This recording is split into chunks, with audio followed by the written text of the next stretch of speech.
ফিরে যা, এই গ্রাম এখনো বেঁচে আছে।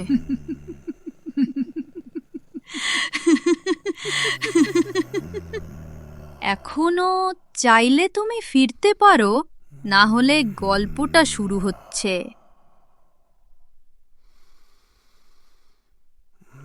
পূর্বাচলের এই গ্রামটি 7 বছর ধরে কেউ পা রাখে না।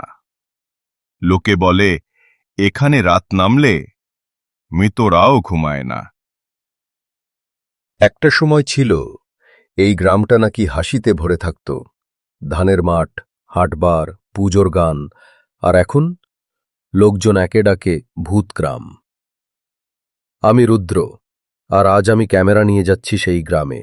দেখি সত্যিই কি ভূত থাকে, নাকি মানুষের ভয়ের গল্পটাই আসল ভূত।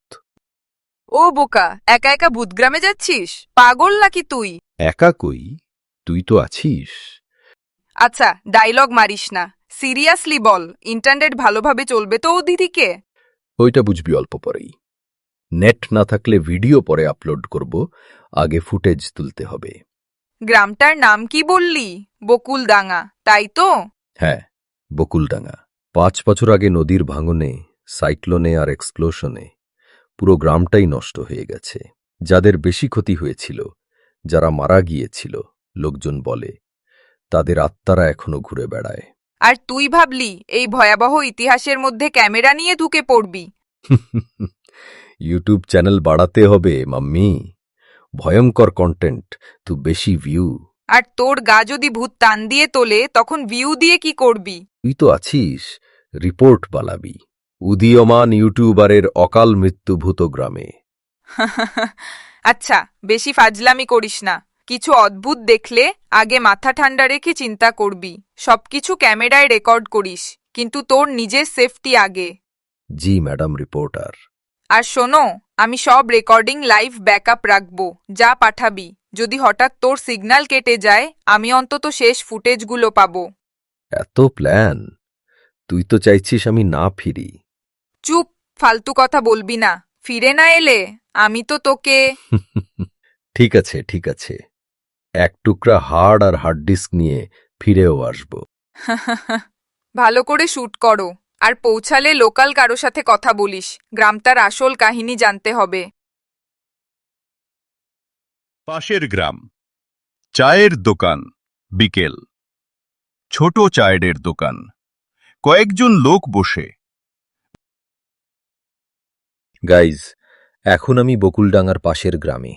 সবাই বলছে সোজা ওখানে না যেতে, আগে এদের কাছ থেকে কাহিনী শুনে নেই।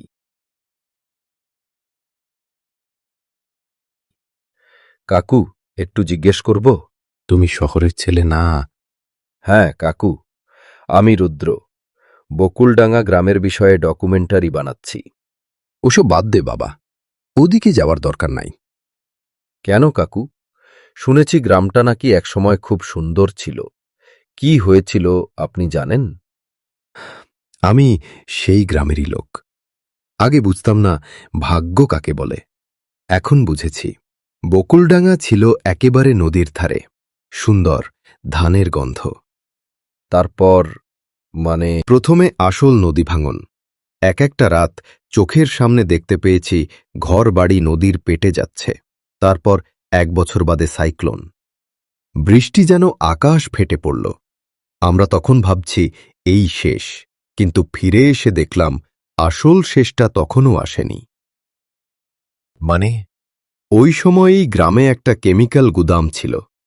কারা যেন ভাড়া নিয়েছিল, বলতো সার টর রাখবে। একদিন ঝড়ের রাতে সেখানেই আগুন লাগল।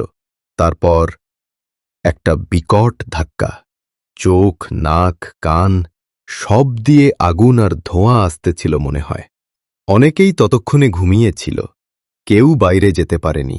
সেই রাতে এত লোক মরল, শুধু মানুষ না, গাছ, গরু, মুরগি সব। তখন আপনি? আমি পাশের গ্রামে এক আত্মীয়ের বাড়িতে ছিলাম। ফিরে এসে শুধু ছাই আর পোড়া গন্ধ পাইছি। মেয়ে মানুষের কান্না, কিন্তু মানুষ নেই। বুঝলে কিছু? তারপর সবাই গ্রাম ছেড়ে চলে গেল। কে থাকবে? লোকজন বলে যে রাতে বিস্ফোরণ হয়েছিল যারা মরেছে তাদের চিৎকার এখনো শোনা যায়। ডুবে যাওয়া জমি থেকে ভোর রাতে হাত বেরোয়। বকুল গাছের নিচে নাকি একটা মেয়ে বসে থাকে, সাদা শাড়ি, কপালে সিঁদুর, চোখে শুধু ধোঁয়া আর আগুন। সেই মেয়েটার নাম কি ছিল জানেন? মঞ্জুরি। মঞ্জুরি হালদার।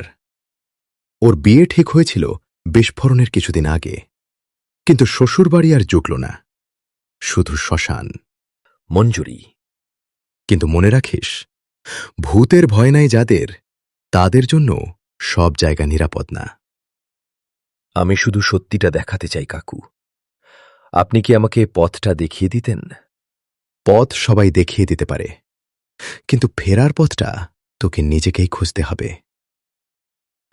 যাই হোক, সূর্য ডোবে তার আগেই ফিরে আসিস। রাতে ওদিকে মানুষ যায় না। চেষ্টা করব কাকু, ধন্যবাদ। ভূত গ্রামের প্রবেশদ্বার। রাস্তা, দুপাশে ঝোপঝাড়। রুদ্র ক্যামেরা অন করে হাঁটছে। গাইস, এখন আমি ঢুকছি বকুলডাঙ্গা গ্রামে। চারদিকে যেটা দেখছো সব পরিত্যক্ত। শুনেছি এখানে 5 বছর ধরে কেউ থাকে না। চল দেখি আমাদের ক্যামেরায় কি ধরা পড়ে। সে ড্রোন বের করে আকাশে উড়িয়ে দেয়।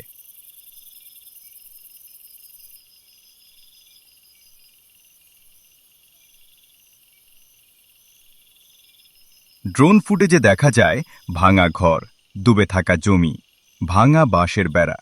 কোনো মানুষের চিহ্ন নেই, কিন্তু আমার মনে হচ্ছে কেউ যেন তাকিয়ে আছে। হঠাৎ ড্রোনের ফিডে 1 সেকেন্ডের জন্য একটা সাদা ছায়া ফ্রেমের এক কোণে দাঁড়িয়ে। তারপর হঠাৎ গ্লিচ, সিগন্যাল কেটে যায়। আরে কি হলো? ব্যাটারি তো ফুল আছে। Signal lost? এখানে কোনো টাওয়ারই কি নেই নাকি? রুদ্র বকুল গাছের দিকে যায়। গাছটা আধা ভাঙা, কাণ্ডে পোড়ার দাগ, চারপাশে ভাঙা ইট আর ছাইয়ের মতো মাটি। এটা মনে হচ্ছে গ্রামের কেন্দ্রস্থল। বকুল গাছটা দেখতেই পাচ্ছ, এর নামেই গ্রাম, বকুলডাঙ্গা। এখানেই হয়তো লোকজন আড্ডা দিত, বাচ্চারা খেলত।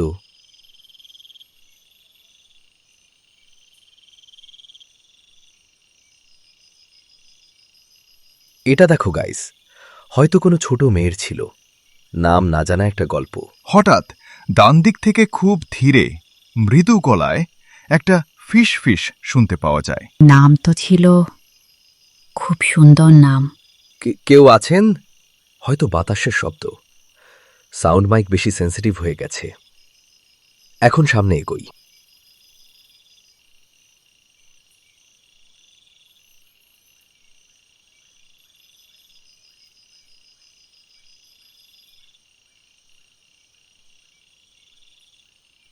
একটা অর্ধ ভাঙা কাঁচা দেওয়াল ঘর।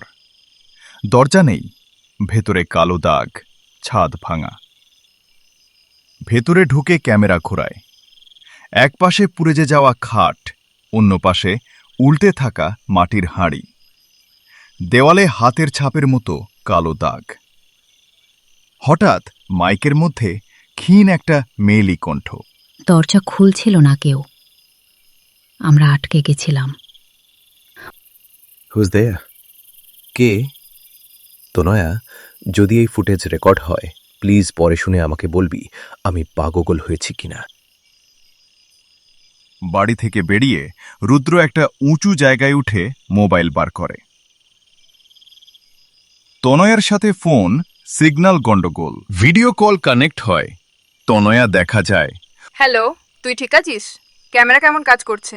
ঠিক আছি, কিন্তু এখানে খুব অদ্ভুত সাউন্ড পাচ্ছি, মেয়েলি কণ্ঠের মতো। জানি না হ্যালুসিনেশন নাকি রেকর্ড হয়েছে। তুই ভয় পাচ্ছিস? একটু। বাস্তবের ভৌতিকতা যত দেখি তত ভয় কম হওয়া উচিত ছিল, হঠাৎ বেড়ে যাচ্ছে। তুই ফুটেজ পাসনি এখনো? না রে, আপলোড হয়তো করেনি নেটের জন্য। শোন, আমি একটু রিসার্চ করলাম। বকুলডাঙ্গার দুর্ঘটনার খবর পুরনো নিউজ আর্টিকেলে আছে। একটা মেয়ের নাম বারবার আসছে, মঞ্জুরি হালদার। নামটা আমি আজকে শুনেছি এক কাকুর মুখ থেকে। ও নাকি অন্যায়ের বিরুদ্ধে কথা বলতো, গুদামে কি রাখা হচ্ছে জানতে চাইতো। কেউ কেউ বলে আগুন লাগার আগে সে চিৎকার করছিল সবাইকে বাঁচাতে, কিন্তু কাউকে আর বেরোতে দেয়নি কেউ। গুদামের দরজা নাকি বাইরে থেকে বন্ধ ছিল। মানে ইচ্ছে করে? হয়তো হয়তো প্রমাণ লুকোতে, কে জানে। রুদ্র, তুই সাবধানে থাক। ওর নামটা যেদিকে শুনবি সেদিক থেকে দূরে থাকিস। হঠাৎ কল কেটে যায়, নো সিগন্যাল দেখায়। আরে শালা, মাঝপথে কে কথা শেষ করতে দেয় না, হ্যাঁ?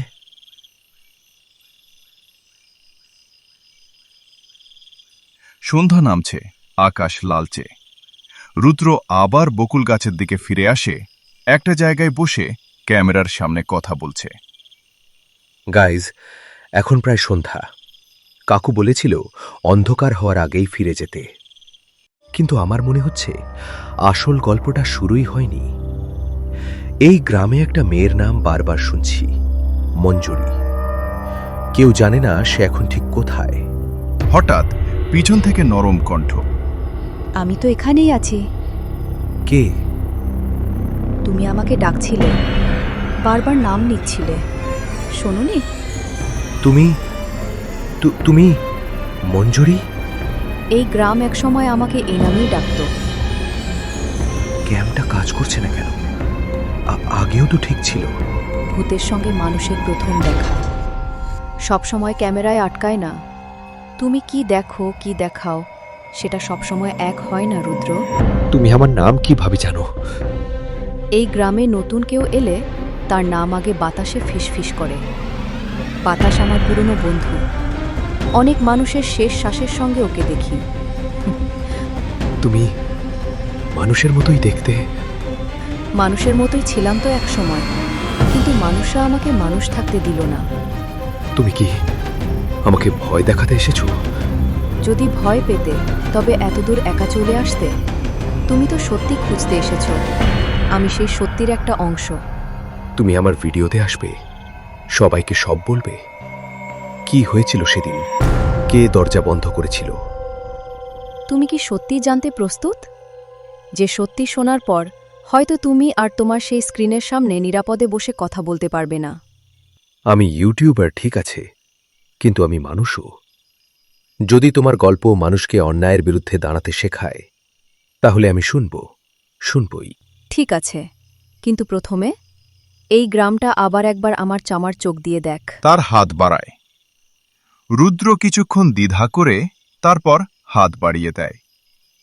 তার হাত ধরতেই স্ক্রিনে হালকা ফ্ল্যাশ। একই বকুল গাছ, কিন্তু ফুলে ভরা, চারদিকে লোকজন। বাচ্চারা খেলছে, মহিলারা কাঁথা সেলাই করছে, পুরুষেরা আড্ডা দিচ্ছে। মাথায় বেনি গাছের নিচে পড়ছে, পাশে ছোট ছোট বাচ্চারা। দিদি দিদি, আজকে আবার গুদামের লোকটা এসেছিল, আবার বোঝাচ্ছিল কত লাভ হবে। আমি সব বুঝি না রে, কিন্তু নদীর ধারে এত কেমিক্যাল রাখা ঠিক না। হাওয়া দিয়ে জল দিয়ে সব ছড়িয়ে যায়। আমাদের জমি, মাছ, গরু কেউ ঠিক থাকবে না। একটা কাঁচা রাস্তা, পাশে বড় টিনের গুদাম ঘর, সামনে একটা লোক, সুরটাই না কিন্তু শহুরে চালচলন, মোটা গলা, নাম দেবেশ। শোনো মঞ্জুরি, বেশি বুদ্ধি ঝাড়ো না। আমরা সরকারের লাইসেন্স নিয়ে কাজ করছি। এই কেমিক্যাল দেশে ইনকাম বাড়াবে, বুঝছো? লাইসেন্স থাকলে সব ন্যায় হয়ে যায় নাকি? বাচ্চাদের স্কুলের একদম পাশে রাখছেন, নদীর ধারেও। না বাতাসের চিন্তা, না বৃষ্টির চিন্তা। তোমরা গ্রামের লোক, তোমাদের মাথায় এত কিছু ঢোকে কিভাবে ভাবি? তোমার মতো 2-4 জন যদি চুপচাপ থাকতো তাহলে কাজ এগোতো। আমি চুপ করলে গাছগুলো কথা বলবে, আমি বন্ধ করলে নদী চিৎকার করবে, আর যদি ওরাও চুপ হয়ে যায় তবে বিস্ফোরণের শব্দই তোমাদের জাগাবে। খুব বেশি কথা বলো না মঞ্জুরি। গ্রামের সবার মঙ্গল চাইলে নিজের ভবিষ্যৎ নিয়ে ভাবো। তোমার বিয়েও তো ঠিক হয়েছে। শ্বশুরবাড়ি কিন্তু এ ধরনের ঝামেলা পছন্দ করে না। যদি সত্যি কথা বলা ঝামেলা হয় তাহলে ঝামেলা করেই বাঁচব। চল এইখান থেকে।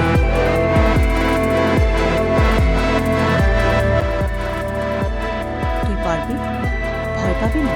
ব্লক হয়ে যাব না? যারা এত মানুষকে চুপ করিয়ে দিয়েছে তারা তোর মতো একজন ইউটিউবারকে বাঁচতে দিবে? আমাদের কেউই জীবনে ক্যামেরার সামনে কথা বলতে পারিনি। মাইক সবসময় অন্যদের হাতে ছিল। আজ কেউ যদি আমাদের পক্ষে ক্যামেরা ধরে, তার ওপর আর কোনো অভিশাপ দেব না, শুধু আশীর্বাদ। আমি মারা যাওয়ার আগে ভাবছিলাম বিয়ে, সংসার, স্বামী এসবের হয়তো আর দরকার নেই।